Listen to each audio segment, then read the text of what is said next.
Барлықтарыңызға сәлем, құрметті Дарын онлайн әлеуметтік желілердің оқырмандары. Бүгін бізде қонақта ұбт 2025-те 138 балл жинап, мүмкін болған 140 балдан Дубай, Египет, Қытай елдерінің біріне жолдама ұтып алған жеңімпазымыз Ақеркенің анасы Зухра ханым келіп отыр. Бүгін Зухра ханыммен бірге қызықты интервью форматта ақпарат алмасатын боламыз, сұрақ жауап алмасатын боламыз. Қош келдіңіз, Зухра ханым. Саламатсыздар. Енді бірінші сұрақтарымыздан бастайық. Жалпы Дарын онлайн курсына қалай келдіңіздер? Атап айтсақ, бұл Дарын онлайн курсына біз былтыр жалпы ата-аналар жиналысын берген болатын. Дарын онлайн курсы, маған осы Дарын онлайн курсына берген жалпы ата-аналар жиналысына мен өзіме өте көп ақпарат алдым. Осы өте маған қатты ұнады. Сол жиналыстың арқасында мен осы курсқа келдім. Күшті, керемет. Маған қатты ұнады, былайша айтқанда. Күшті, керемет. Жалпы Ақеркенің осылайынан енді рекордтық көрсеткіш қой. 130 плюс балл рекордтық көрсеткіш. Өте күшті, керемет. Ақеркенің жалпы рекордсмен болуына, осылай оқушы болуына, дарынды болуына анасының ықпалы қалай болды? Соны айтып кетсеңіз, біздің аналарымыз көріп отыр, соларға пайдалы болсын.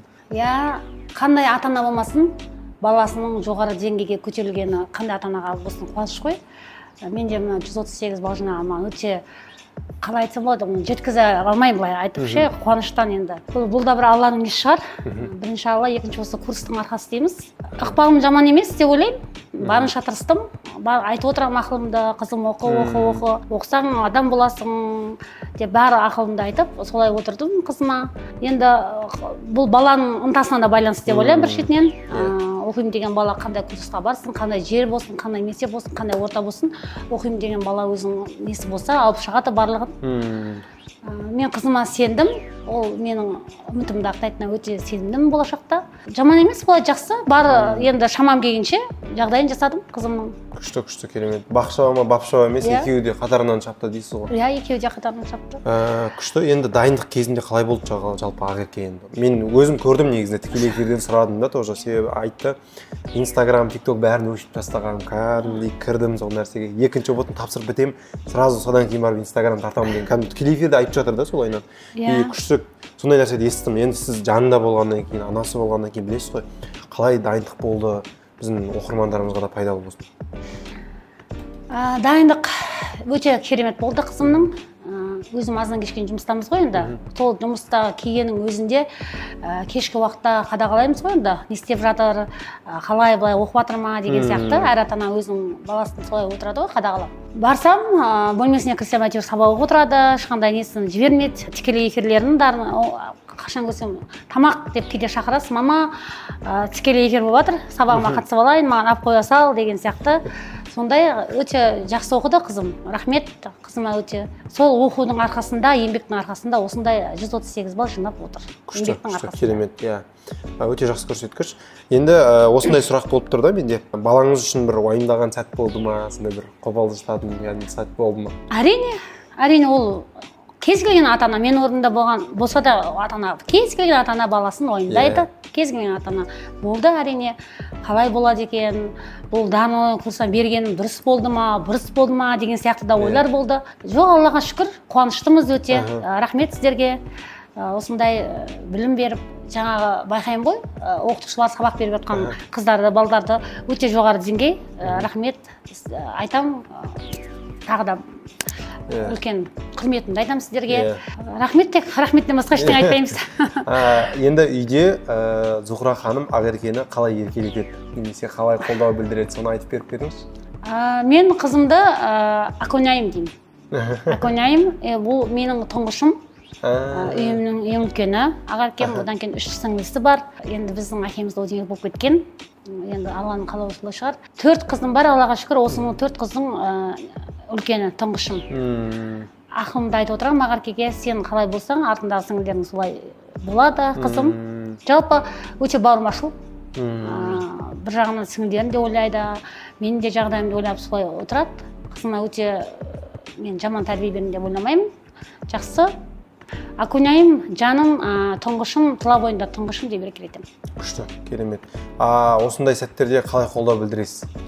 ұбт-ға дайындық енді ол мүмкіндік деп қарастырады. Кейбір оқушылар енді сынақ дейді, сондай кезде қандай қолдау білдіресіз? Қызым енді былай қатты оқи берме, арасында кішкене демалып ал деймін.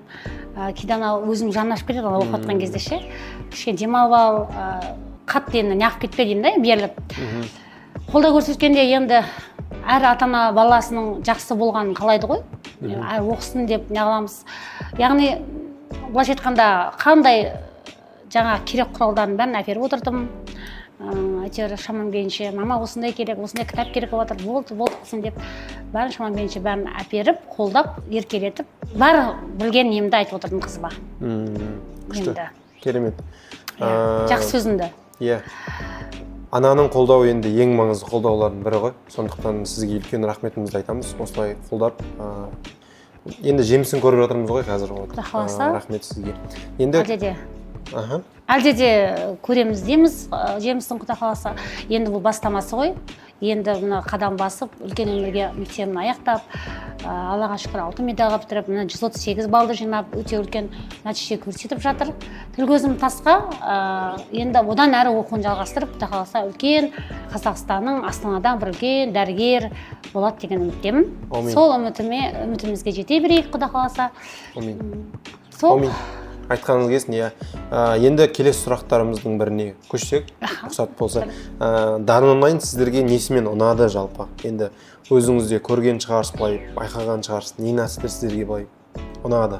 Бағана алдында айтып кеткенде, Дарын онлайн курсы жағын айттым ғой, жалпы ата-ана жиналысы болды бірінші кезде. Жалпы 10-шы класс сынып оқып жүрген кезде қызым қыс мезгілі, шатаспасам, сол қыс мезгілінде осылай неден көріп қалдық, Инстаграм парақшасынан, осылай Дарын онлайн курсы жалпы ата-ана жиналысы береді, бүгін қатысыңыздар деп бізге ақпарат тастады.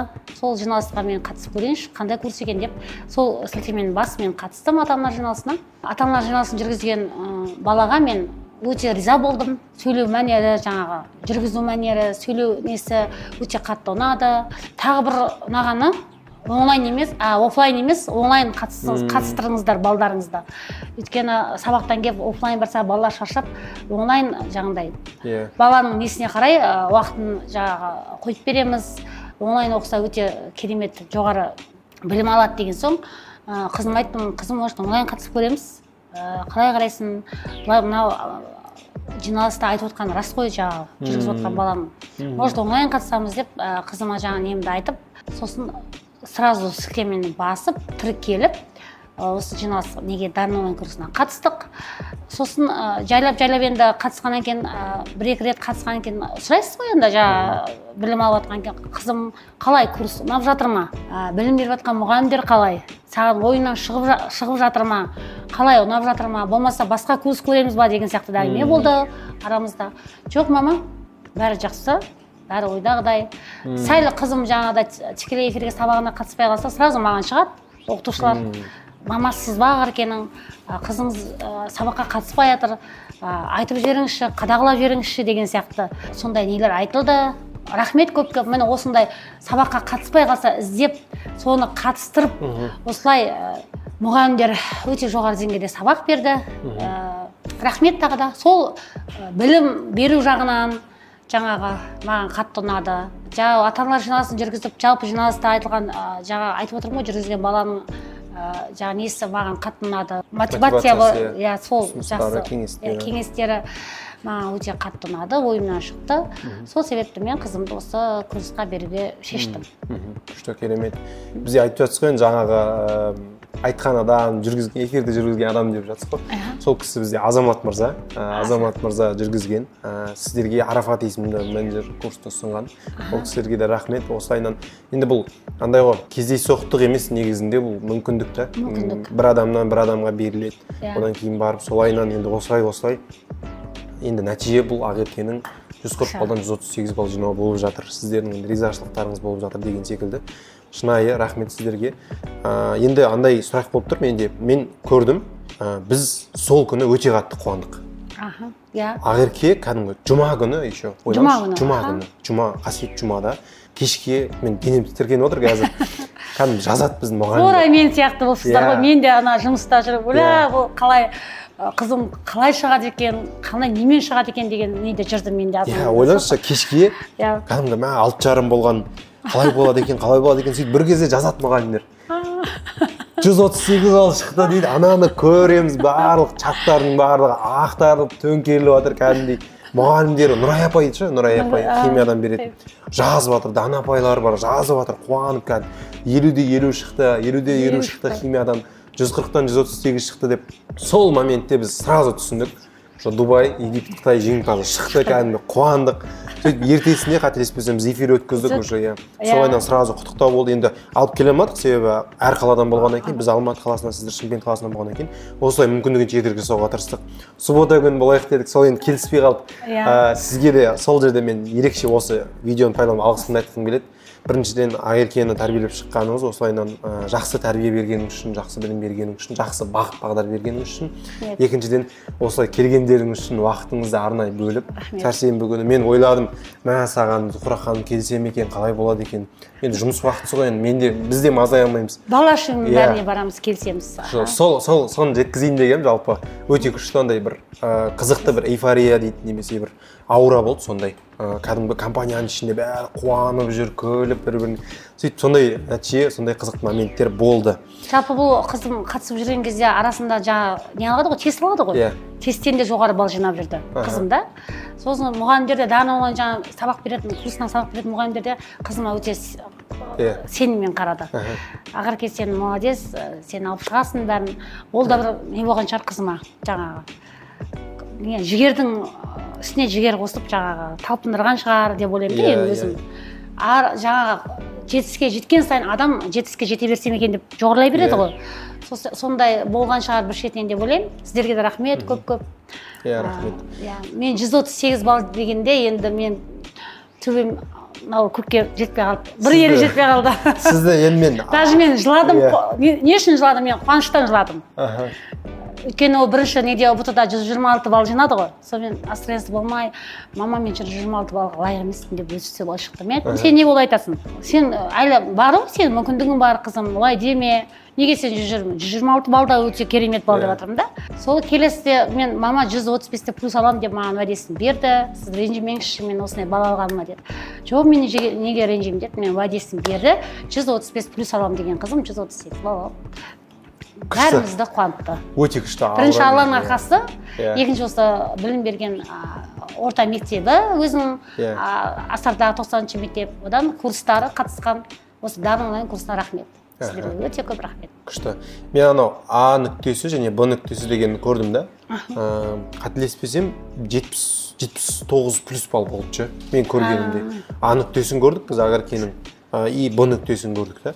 И ойлаңызшы, просто кәдімгі көп біздің жыл сайын 200-мыңнан аса оқушы ұбт тапсырады. Біз енді статистиканы бәрі біліп отырамыз ғой. 200-мыңнан аса, биыл уже 250-мыңнан аса оқушы ұбт тапсырды. 270-мыңға жуық оқушы ұбт тапсырды. Соның ішінен бұндай прогресс көрсеткен адамдар аз негізінде. Себебі 79 болып прогресс дейтін 79 жиналып жатқан оқушылар бар. Бірақ әрине ол еш нәрсе демейміз, көкке құрышпаймыз, бірақ 79 болып прогресс дейтін нәрсе өте керемет нәрсе де. Мен соны көрдім да, мә саған. Енді анан артында мен Ақеркенің енді сезбесем де, біз өзіміз де ұбт тапсырдық қой. Сезім көрмесем де, 138 балл ретінде алмаған ретінде сезіп көрмесем де, анау енді мә не деген еңбек қой ананың артында жатқан. Еще Ақеркен өзі айтады, мен бәрін өшіп тастадым, мен тек фокусымның барлығын осыған қойдым деп айтып жатқан кезде енді анан бір күшті сезімді енді бір анаушы еңбектің бір жемісі ретінде. Сондай болды жалпы. Вот соны айтқым келген.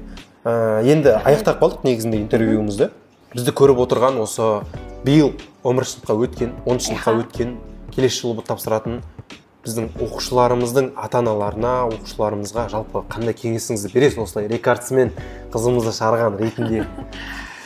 Не деймін? Зухра ханымның кеңестері жазып алыңыздар былайынан блокнотқа. Сіздерде осы балдарыңыз егер 10-15 класс оқып жатқан балдарыңыз болса, осы Дана онлайн курсына беріңіздер, өкінбейсіздер. Менің қызым сияқты Құдай қаласа 140 балды алып, рекорд қояды деген ойдамын. Егер де осы курсқа берсеңіздер, өте жақсы керемет курстардың бірі. Мұғалімдері өте тамаша, сабақ беру деңгейлері өте тамаша. Келіңіздер, қуанасыздар, өкінбейсіздер. Рахмет жылы лебізіңізге, жалпы Зухра ханым келгеніңізге, тағы да айтып жатырмын ғой, уақытыңыз бөліп келгеніңізге мен шынымен қуандым, сіздің келіскеніңізге осылайынан сәрсенбі күнге. Бұнымен тоқтамаймыз деп ойлаймын, себебі бір мысал айтып кетейін, енді аяқтау барысында бізде Нұрсәуле есімді жалпы менторымыз бар. Вот бізде Қанағат есімді оқушымыз шықты ғой, сол Қанағаттың менторы болды. Нұрсәуле алдыңғы жылы 131 балл жинаған. И солайынан Шымкент қаласынан тоже и солай бізге келіп жұмыс жасап, қазір уже ұрпақтар сабақтастығы болып жатыр да, солайдан жалғасып жатыршы. Сондықтан Дарын онлайн бұл тек курс емес, бұл тек бір енді кішігірім бір продукт қана емес, жалпы бізде біздің оқып кеткен оқушыларымыз да осылайынан орта ретінде бізге келіп жатыр. Сондықтан біз Ақеркемен байланыста боламыз әрдайым. Кез келген сұрағы болса қойса болады, мен бармын, апайлары бар деген секілді, солайынан қойса болады. Экосистема былайша айтқан кезде. Курсты бітіреді, біткеннен кейін бізге келіп жұмыс жасаса да болады. Жалпы солайынан жалғасады бізде. Өзіміз жастар жұмыс жасағаннан кейін компанияда солай жалғастырып жатырмыз. Айтқым келгені сол, Зухра ханым, сізге тағы да рахмет. Осылайынан қыздар тәрбиелеп, тұңғышыңыздың осылай бір жемісін көріп жатқаныңызға, одан кейінгі қыздарыңыздың да жемісін көрінеміз. Тілектеспіз. Ақеркенің енді аман-есен қалаған еліне барып келуіне тілектеспіз. Алдағы уақытта университетіне түсіп келуіне тілектеспіз, мамандығына түсіп кетуіне тілектеспіз. Жалпы хабардамыз. Сізге үлкен рахметімді айтқым келеді, үлкен алғыстар. Осылай интервью беріп жатқаныңызға, кеңестеріңіз беріп жатқаныңызға рахмет. Жақсы ендеше. Сіздерге де рахмет. Көп-көп жұғысты болсын. Құрметті көрермендер, беріңіздер балдарыңыз Дарын онлайн курсына. Өкінбейсіздер. Жақсы. Сау болыңыз. Сау болыңыз.